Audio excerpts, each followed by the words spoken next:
One dear students, today we are going to discuss class 11 physics in that topics error analysis, in which going to discuss propagation of error. And now in which हमने दो errors का combination study किया। Previous lecture में आपने देखा कि जब दो एरर्स होंगे, दो फिजिकल क्वांटिटी में कुछ एरर्स है तो उसके समेशन में क्या एरर्स होगा, एब्सोल्यूट एरर के सम के इक्वल होगा।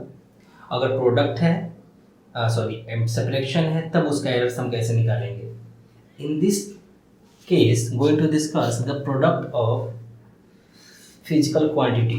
Let us assume that two physical quantity x and y, in which their absolute error plus minus delta x and plus minus delta y, right? Plus minus delta x and plus minus delta y. Okay. तो इसके product को and z is a product of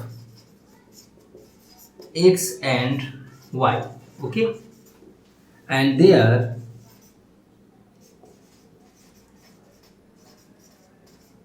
absolute error is plus minus delta Z. इसके अंदर absolute error क्या हो गया, plus minus delta Z. अब हम इसको कंसिडर करते हैं, फील आएगा अभी।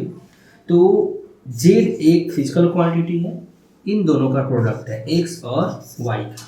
से इक्वेशन नंबर फर्स्ट अगेन, तो इसके एरर्स को लेते हैं साथ में, z plus minus delta z, x plus minus delta x into y plus minus delta y।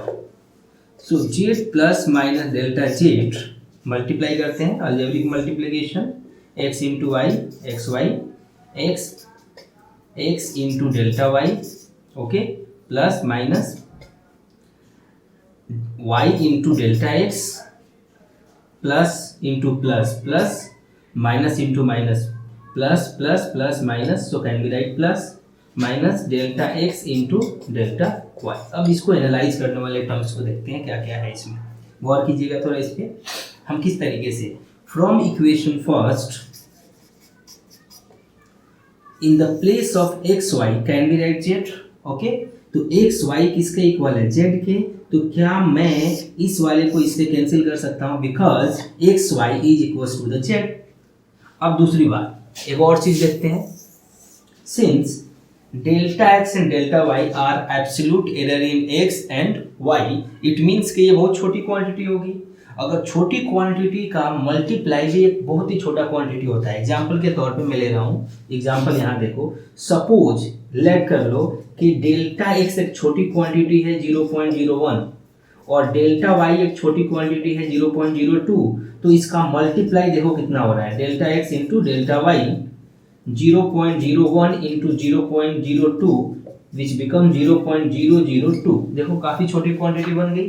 तो दो प्रोडक्ट का अगर वो काफी स्मॉल क्वांटिटी है तो उसका प्रोडक्ट भी क्या होता है, काफी स्मॉल होता है। तो हम इसको क्या कर सकते हैं, delta x and delta y are very small quantities, so their product is also very small। इसका प्रोडक्ट भी क्या होगा, और भी छोटा होगा। अब थोड़ा समझते हैं, यानी कि ये वाली वैल्यू कैंसिल, इससे इसको हम नेग्लेक्ट कर सकते हैं। तो what we have, so delta plus minus z equals to plus minus x into delta y plus plus minus y into delta x, okay. अब इसका हम मोड लेते हैं, क्योंकि कभी भी एरर्स माइनस में नहीं ले सकते हैं, errors are always in positive, okay. तो यहाँ देखते हैं, तो डेल्टा जेड किसके इक्वल हो गया, x into delta y plus y into delta x. इस term divided by x y, किससे हमने डिवाइड कर दिया, एक्स वाई से कर दिया। तो क्या लिख सकते हैं इसको, delta z of 1 x y equals to x into delta y of 1 x y plus y into delta x of 1 x into y. अब थोड़ा देखो इसको, x से x कैंसिल, y से y कैंसिल। अब डेल्टा x इंटू वाई किसके equal है, z के इक्वल है फ्रॉम इक्वेशन फर्स्ट। तो what we have delta z upon z equals to delta y upon y plus delta x upon x। अब थोड़ा इसको गौर करो कि डेल्टा z अपॉन z है क्या, तो ये वाली वैल्यू है एक्चुअल वैल्यू, ट्रू वैल्यू, और ये क्या है, एब्सोल्यूट एरर। तो the ratio of absolute error to true value is called what, relative error. It means के डेल्टा z अपॉन z क्या आ गया, delta z upon z equals to delta x upon x plus delta y upon y। It means के it is a relative error in z, relative error in x और relative error in y, relative error in y। अब समझो, अगर दो physical quantity का product है और उसमें एरर्स निकालनी है तो आप उसका कौन सा एरर निकाल सकते हो, उसका रिलेटिव एरर इजीली तरीके से आप फाइंड आउट कर सकते हो। इट मीन्स कि their relative error is always equal to the sum of the product of their physical quantity. ये हो गया delta z upon z equal to delta x upon x plus delta y upon y। Clear हुआ, ये समझ में आ गया। ये हो गया प्रोडक्ट के केसेस में, जल्दी इसको नोट करें।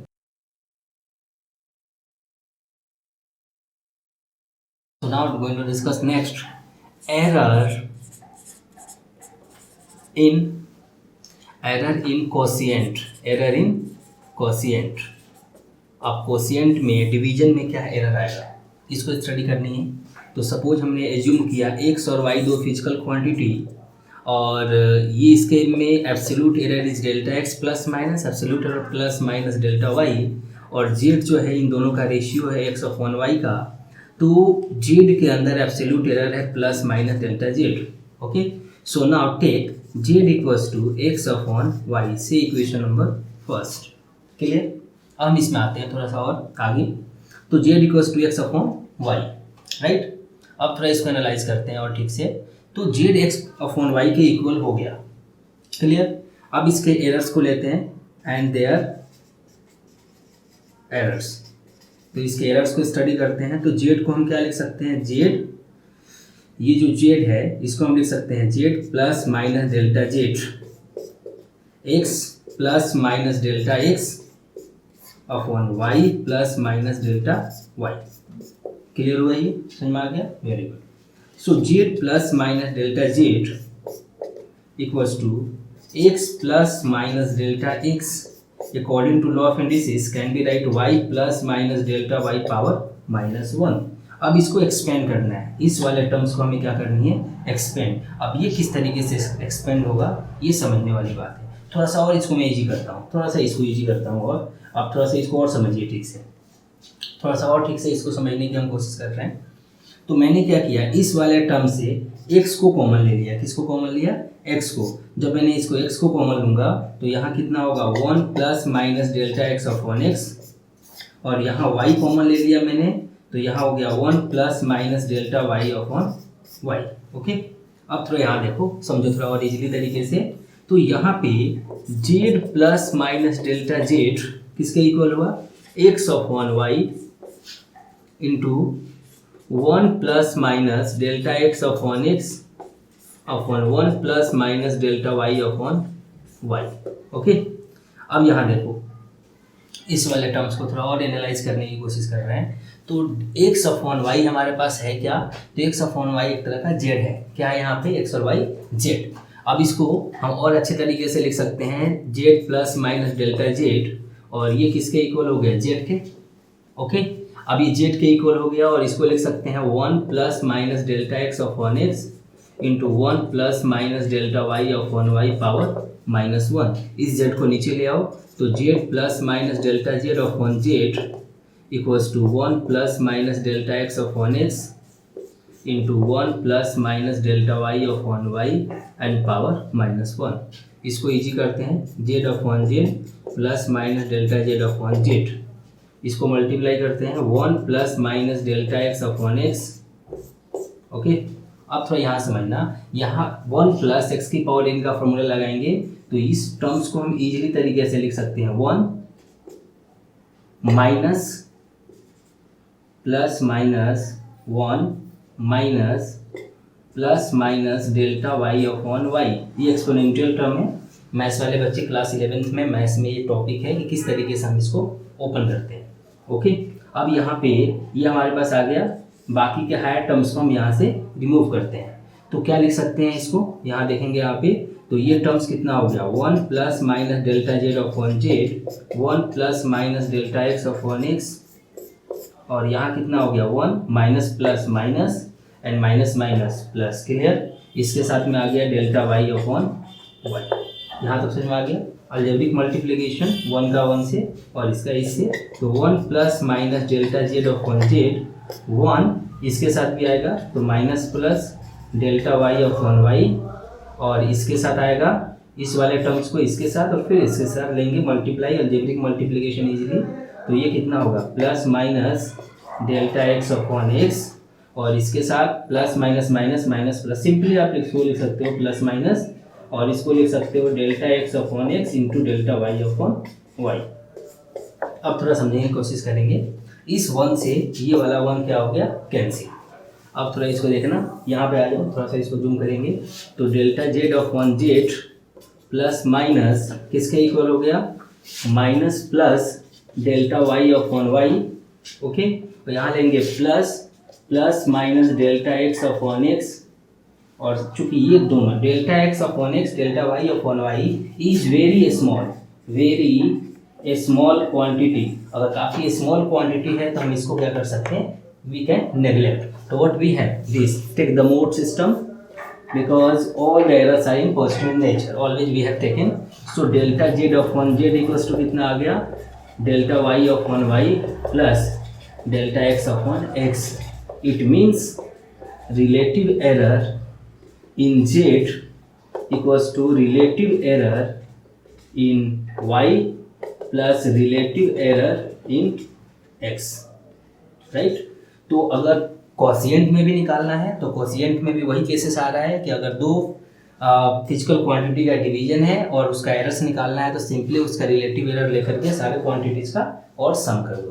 क्लियर हुआ ये, इसको हम बोलते हैं relative error in terms of quotient. यहाँ तक ठीक है, इसको आगे पहुँचाते हैं, थोड़ा सा और आगे बढ़ते हैं। और इसके बाद हमारे पास कुछ और टर्म्स हैं, यानी कि 6 केस में आते हैं। नेक्स्ट टर्म्स कुछ और टर्म्स लेते हैं। 5th case exponent terms. क्या लेंगे हम लोग, एक्सपोनेंट एरर्स। अब ये किस तरीके से काउंट करेंगे, थोड़ा सा इसको देखो, एनालाइज करो थोड़ा इसको, और अच्छे तरीके से हम एनालाइज करते हैं कि if x is a physical quantity. क्या ये फिजिकल क्वांटिटी है, सिंपली क्या है, एक तरह का फिजिकल क्वांटिटी। तो अगर ये फिजिकल क्वांटिटी है जो जिसमें एब्सोल्यूट एरर कितना है, एब्सोल्यूट एरर है z, और इसके अंदर एब्सोल्यूट एरर है प्लस माइनस डेल्टा z। अगर z एक फिजिकल क्वांटिटी है जो x स्क्वायर के इक्वल है, अब मुझे इसके अंदर रिलेटिव एरर निकालनी है, याद रहे। तो हम इसको कैसे लिख सकते हैं, पावर 2 आ गया है, पावर क्या आ चुका है 2। तो हम इसको सिंपली कैसे लिख सकते हैं, we can write what, we can write easily कि हम इसको लिख सकते हैं डेल्टा जेड अपॉन जेड, 2 सामने आएगा delta x upon x. Okay, it means के relative error in z equals to twice relative error in x. Simply अब अगर सर ये 2 कहाँ से आया, हम इसको प्रूफ कर सकते हैं। देखो कैसे, जेड किसके इक्वल है, एक्स स्क्वायर के। जेड को लिख सकते हैं एक्स स्क्वायर को एक्स इंटू एक्स। अब थोड़ा एज्यूम करो, प्रीवियस लेक्चर्स में हमने पढ़ा कि अगर जेड किसके इक्वल है, ए इंटू बी के, तो इसके अंदर रिलेटिव एरर्स को हम कैसे लिखते हैं, delta Z upon z, delta ए अपॉन ए plus delta B upon b. तो सिमिलरली जेड के प्लेसेस पे जेड है, ए के प्लेस पे एक्स और बी के प्लेसेस पे एक्स है। सो क्या लिख सकते हैं, delta Z upon z delta x upon x plus delta x upon x. देख सकते हैं ये सेम क्वांटिटी है, तो ये आपस में क्या होगा, ऐड होगा, ऐड अप होकर के डेल्टा जेड अपॉन जेड किसके इक्वल होगा, twice delta x upon x. Okay, ये सिंपली हम इस तरीके से इसको ऐड कर सकते हैं। अब थोड़ा सा और आगे बढ़ते हैं। एक क्वांटिटी की जगह अगर दो क्वांटिटी हो, एक क्वांटिटी की जगह अगर दो क्वांटिटी हो एक्सपोनेंट के केसेस में, ये तो हो गया केस ए, ये क्या हो गया, केस ए हो गया। अगर केस बी कुछ ऐसा आ जाए कि इफ जेड किसके इक्वल है, a square and B Q, ये टर्म्स हमारे पास है। अब इसको किस तरीके से हम सॉल्व आउट करेंगे, याद रखेंगे इसके लिए आप इसको simply can be write what, delta Z upon z, two को सामने लेंगे, पावर्स को क्या लेंगे सामने, जैसे यहाँ पे लिया था हमने पावर्स को सामने, ट्वाइस डेल्टा ए अपॉन ए plus 3 delta B upon B. इस तरीके से हम इसको लिख सकते हैं। इसके परसेंटेज एरर के लिए हम 100 से मल्टीप्लाई कर देंगे। अब इसको हम प्रूफ भी कर सकते हैं, देखो कैसे प्रूफ होगा ये, let z equals to A square into b cube. बात को समझेंगे, ये हमारे पास आ चुका है। अब थोड़ा समझो कि अगर हमारे पास सिंस, याद करो जेड किसके इक्वल था, ए इंटू बी के, तो उस कंडीशन में डेल्टा जेड अपॉन जेड था, डेल्टा ए अपॉन ए plus delta B upon B के, राइट।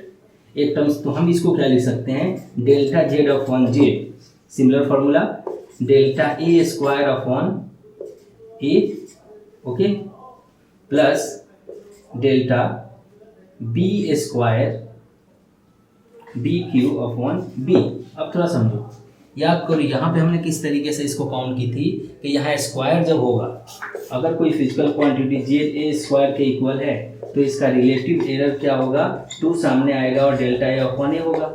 उस तरीके से डेल्टा जेड अपॉन जेड किसके इक्वल होगा, ट्वाइस सामने आएगा, डेल्टा ए अपॉन ए plus delta B upon 3 into delta B upon B, यानी उसके पावर्स क्या होंगे, सामने आ जाएंगे। यहाँ तक समझ में आया, ओके। अब थोड़ा सा और आगे बढ़ते हैं, थोड़ा सा और इसको मैं कम्प्लेक्स करने वाला हूँ, फील आएगा, टेंशन मत लो। अभी न्यूमेरिकल्स करेंगे तो और फील आएगा। केस थर्ड, इसको अब और अच्छी तरीके से याद रखेंगे कि सपोज जेड एक फिजिकल क्वांटिटी है, a square B Q C की पावर 4 है, ओके, और मुझे इसका रिलेटिव एरर चाहिए। तो किस तरीके से हम निकाल सकते हैं, डेल्टा जेड अपॉन जेड, 2 सामने आएगा, ओके, और इसको लिख सकते हो delta A upon A, okay, plus 3 सामने आएगा, डेल्टा बी अपॉन बी, और प्लस याद रखेंगे माइनस नहीं होगा, प्लस 4 सामने आएगा और डेल्टा सी अपॉन सी। इस तरीके से हम इसका रिलेटिव एरर निकाल सकते हैं। इसको हम प्रूफ भी कर सकते हैं, इसको हम क्या कर सकते हैं, प्रूफ कर सकते हैं। कैसे, ये थोड़ा समझो कि जेड किसके इक्वल है, a square B cube, a square B Q upon c की पावर 4। याद करो जब हमने z equals to a upon b को सॉल्व किया था, या एक्स अपॉन वाई को जब हमने सॉल्व किया था, तो हमने इसको क्या लिखा था, delta Z upon z equals to relative error in x plus relative error in y, यही लिखा था। तो यहाँ भी हम लिख सकते हैं, इसको एक्स बोलो और इसको क्या बोलो, इसको एक्स और इसको वाई, तो प्लस होगा, तो relative error in Z, relative error in A square B Q plus relative error in C की power 4, okay. Relative error Z can be right delta Z upon Z, okay. इसका relative error हमने पहले से निकाल रखा है, देखो product के लिए क्या होगा, सारे पावर सामने आ जाएंगे। उस कंडीशन में ये होगा ट्वाइस डेल्टा ए अपॉन ए plus 3 delta B upon B, और इसके लिए 4 सामने आएगा, डेल्टा सी अपॉन सी। इस तरीके से हम इसका रिलेटिव एरर निकालेंगे। अगर आप इसको 100 से मल्टीप्लाई कर दोगे तो ये क्या बन जाएगा, विच बिकम्स परसेंटेज एरर। तो जनरली हम इसको एक जनरल फॉर्मूले से याद रखेंगे। वो जनरल फॉर्मूला क्या होगा, case number d, if z एक फिजिकल क्वांटिटी है और यहाँ x की पावर n, y की पावर n और p की पावर m n, सपोज ऐसे लेते हैं हम लोग इसको कि z equals to a b c m n p, इस तरीके से है, और मुझे इसका रिलेटिव एरर चाहिए, इसका रिलेटिव एरर। तो delta Z upon z can be write m into power सामने आएगा delta A upon a n सामने आएगा delta B upon b, p सामने आएगा डेल्टा सी अपॉन सी। इस तरीके से ये काम करेगा। अगर इसका परसेंटेज एरर चाहिए, परसेंटेज एरर, तो delta Z upon Z into 100%। याद रहे हमेशा ये किस में लोगे, मोड में, M into delta A upon A into 100% percentage error, plus N delta B upon B into 100%, plus P सामने आएगा delta C upon C into 100%। इस तरीके से हम इस न्यूमेरिकल को सॉल्व करेंगे। अभी मैं कुछ न्यूमेरिकल्स बता रहा हूँ आपको। Dear students, going to discuss one numerical question, chapter 2, example number 11, 2.11 example, find the relative error in z if z equals to a to the power 4 b to the power 1 by 3 and c d to the power 3 by 2। तो we know that, याद करो पुराने दिन, फिर आ रहा होगा पुराने दिन, याद करो कि z अगर हमारे पास है तो z का एक फॉर्मूला बताया था, a b c और आगे d भी होता है, तो m n p q। अगर इस तरीके से आएगा और इसका रिलेटिव एरर चाहिए तो delta z upon z equals to m सामने आएगा delta A upon a, n सामने आएगा डेल्टा बी अपॉन बी, और पी सामने आएगा डेल्टा सी अपॉन सी, और क्यू सामने आएगा डेल्टा डी अपॉन डी। इस तरीके से होगा। तो similarly we can apply this terms, relative error in z. M की प्लेसेस पे क्या है, 4 है, 4 सामने आ गया डेल्टा ए अपॉन ए, 1/3 सामने आएगा delta B upon b, power कुछ नहीं है तो 1 को नहीं लिखेंगे, डेल्टा सी अपॉन सी, और 3/2 सामने आएगा 3/2, और डेल्टा डी अपॉन डी। ये हमारे पास रिलेटिव एरर आ गया इसके अंदर, जेड के अंदर। क्लियर। हम वापस आते हैं, एक न्यूमेरिकल दे रहा हूँ, आप लोग ट्राई करेंगे कि if find the relative error in Z if, पहला question, z equals to A square B की पावर 3/2 c की पावर 1/2, c की power 1/2। Second question, y equals to z equals to x की power -1/3, y to the power 4/3 और z की power -4/3। आपको इसके अंदर भी रिलेटिव एरर बतानी है। ये आपका 2 न्यूमेरिकल्स होगा as a homework. You should try all of you if you have any problem.